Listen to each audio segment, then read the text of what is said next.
Hi friends, ನಾನಿವತ್ತು ರಾತ್ರಿ ಊಟಕ್ಕೆ ಕಡಲೆಕಾಳು ಪಲ್ಯ ಮಾಡ್ತಾಯಿದ್ದೀನಿ. ಈಗ ಮಧ್ಯಾಹ್ನ ಆಗಿದೆ.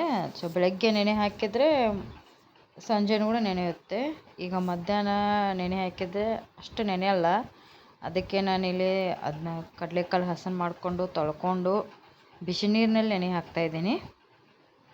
ಬಿಸಿನೀರಿನಲ್ಲಿ ನೆನೆ ಹಾಕಿದರೆ ರಾತ್ರಿಯನ್ನು ಕೂಡ ನೆನೆಯುತ್ತೆ. ಅದು ನೆನೆದ ಕಡಲೆಕಾಳನ್ನ 4 ಸೀಟಿ ಕುಗ್ಗಿಸಿದೆ. ಈಗ ನಾನು ಪಲ್ಯ ಮಾಡ್ತಾಯಿದ್ದೀನಿ. ಅಡುಗೆ ಎಣ್ಣೆ ಹಾಕಿದೆ, ಸಾಸಿವೆ, ಜೀರಿಗೆ, ಈರುಳ್ಳಿ ಹಾಕ್ತಾಯಿದ್ದೀನಿ, ಟೊಮೆಟೊ ಹಾಕ್ತಾಯಿದ್ದೀನಿ, ರುಚಿಗೆ ತಕ್ಕಷ್ಟು ಉಪ್ಪು ಹಾಕ್ತಾಯಿದ್ದೀನಿ,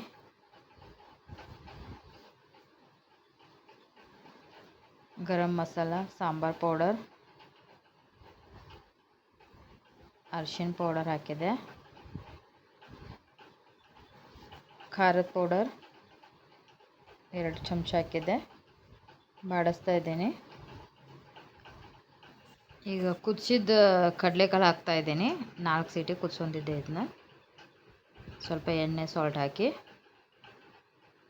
ಅದು ಒಗ್ಗರಣೆಗೆ ಹಾಕ್ತಾಯಿದ್ದೀನಿ. ಇದು ಗಟ್ಟಿಯಾಗಿ ಮಾಡ್ತಾಯಿದ್ದೀನಿ ನಾನು ಪಲ್ಯ. ಸ್ವಲ್ಪನೇ ನೀರು ಹಾಕ್ತಾಯಿದ್ದೀನಿ.